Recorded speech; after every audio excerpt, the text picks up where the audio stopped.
అక్కడ ఓబులాపురం పోలీస్ స్టేషన్లో ఎస్పీ గారే వచ్చి ఎంక్వైరీ చేసి కోర్టులో ప్రొడ్యూస్ చేస్తే 111 వేశారు. ఆ 111 సమంజసం కాదని కోర్టు వారు తిరస్కరించారు, రిమాండ్ ఇచ్చారు. బహుశా ఇవాళ మరి బెయిల్ అప్లికేషన్ ఉన్నట్టుంది, ఇవాళ రేపు ఈ బెయిల్ అక్కడ ఏం వస్తుందో అని చెప్పేసి మరో కేసులో ఆయన ఇక్కడ ప్రొడ్యూస్ చేశారు.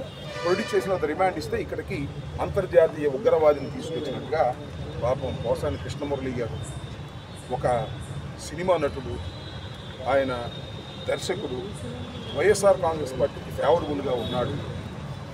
ఏదో టీవీల్లోనో ప్రెస్ మీటుల్లోనో అనుచిత వ్యాఖ్యలు చేశారని వారి ప్రభుత్వం వచ్చిన తర్వాత ఆయన్ని వేధించేటటువంటి కార్యక్రమం.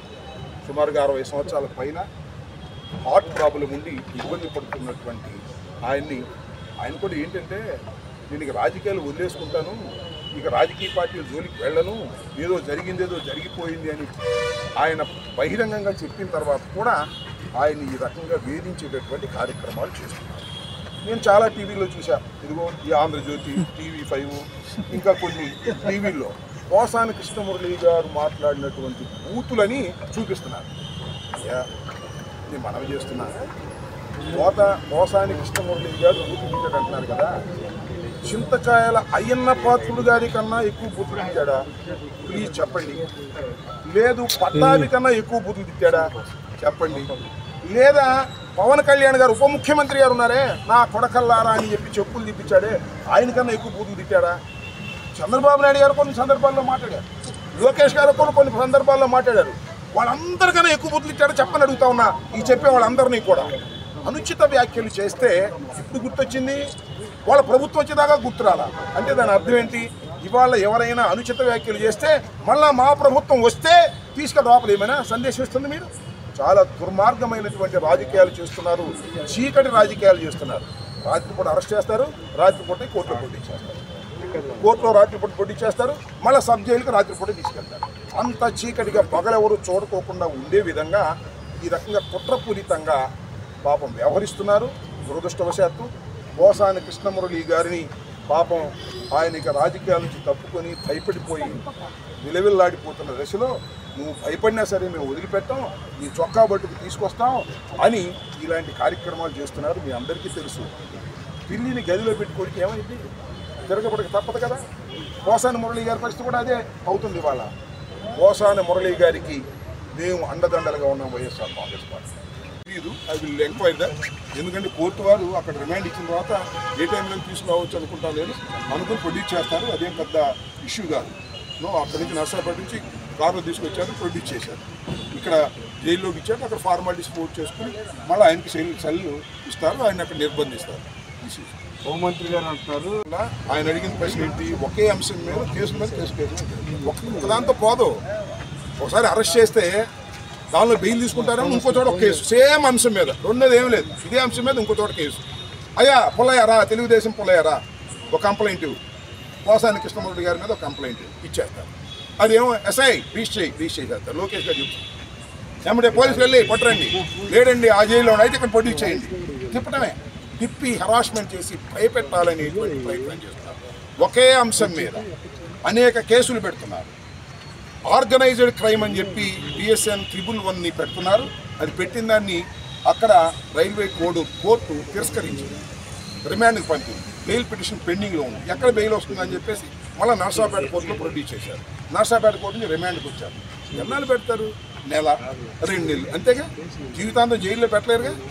భారతదేశంలో చట్టాలు ఉన్నాయి కదా, న్యాయస్థానాలు ఉన్నాయి కదా. కాబట్టి కలకాలం మీరే అధికారంలో ఉంటామనో, కలకాలం పోసాని కృష్ణమురళినో లేకపోతే వంశీనో జైల్లో పెడతామని కలలు కనమాకండి. మంచి రోజులు మాకు వస్తాయి, ప్రజలు మాకు మంచి రోజులు ఇస్తారు, గుర్తుపెట్టుకోమని కూడా మనవి చేస్తున్నా.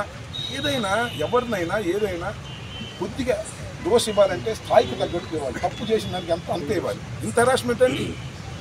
అంతర్జాతీయ ఉగ్రవాది ఏమన్నా, అంతర్జాతీయ ఉగ్రవాదిని పట్టుకొచ్చినట్టుగా పట్టుకొస్తున్నారు. కొన్ని గేట్లు వేసారు, మనం చూడటానికి కూడా వీలేదు.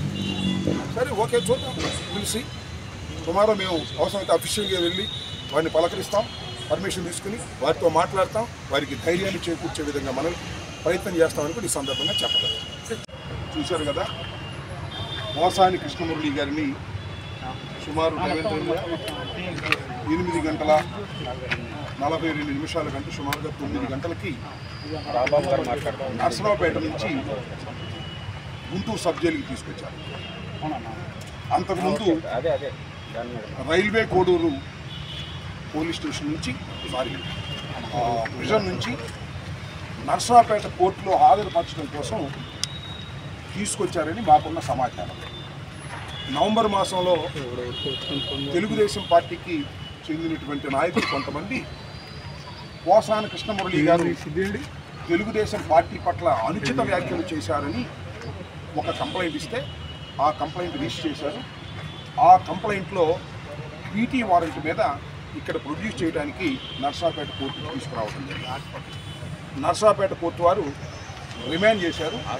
రిమాండ్ చేయటం వల్ల మరి అక్కడ సబ్ జైలు ఉన్నప్పటికీ కూడా ఇక్కడికి తరలించారు. కారణం ఏంటో మనం ఒక అంతర్జాతీయ ఉగ్రవాదులు ఉంటారు కదా, అంతర్జాతీయ ఉగ్రవాదుల్ని ఏ విధంగా అయితే ట్రీట్ చేస్తారో, ముందేమో ఓబులాపురంలో ఒక కంప్లైంట్, అది డిప్యూటీ స్పీకర్, మళ్ళీ ఈయనున్నాడు ఎవరు కింజారపు అచ్చెన్నాయుడు గారు, ఆయన పోలీసులు ఏం మాట్లాడారో మీరు చూశారు. ఆయనకేమో వ్యవసాయ శాఖ మంత్రి, పట్టాభికేమో అదేదో కార్పొరేషను. ఉప ముఖ్యమంత్రిగా ఉన్నటువంటి పవన్ కళ్యాణ్ గారు చెప్పులు చూపిస్తూ ముఖ్యమంత్రి గారిని ఎమ్మెల్యేలని ఇష్టం వచ్చినట్టు తిడితే ఆయనకు ఉప ముఖ్యమంత్రి. ఇలా మీరు మమ్మల్ని బాగా అనుచిత వ్యాఖ్యలు చేసిన వారిని, బహిరంగ తిట్టిన వారిని మీరేమో పదవులు ఇచ్చి గౌరవిస్తారు. మా పోసాని కృష్ణమురళి లాంటి ఒక వ్యక్తి ఏదో అనుచిత వ్యాఖ్యలు చేశాడని ఆయన ఈ జైలు నుంచి ఆ జైలుకి, ఆ జైలు నుంచి ఈ జైలుకి, ఈ జైలు నుంచి ఆ జైలుకి తిప్పుతానే ఉంటారు. రేపు కూడా మళ్ళీ తిప్పుతారు ఇంకో చోటకి. ఈ విధంగా హెరాస్ చేస్తున్నారు. మీరు చేసిన పాపాలు పండుతాయి. ఇవాళ పండకపోవచ్చు, జమిలీ వస్తే ఈ లోపల పండుతాయి. జమిలీ రాకపోతే 3.5 సంవత్సరాల తర్వాత మీకు పండుతాయి. దీనికి తప్పనిసరిగా ముఖ్యంగా ఇదన్నిటికీ చిత్రీకరిస్తున్నటువంటి ఎర్రబుక్కు రాసి ఎప్పుడు ఎవరిని ఎక్కడ అరెస్ట్ చేయాలో, ఏ జైలుకి పంపాలో అంత స్క్రిప్ట్ ఇస్తున్నటువంటి లోకేష్ గారికి సరైన సమయంలో ప్రజలు బుద్ధి చెబుతారని ఈ సందర్భంగా నేను మనవి చేస్తున్నాను.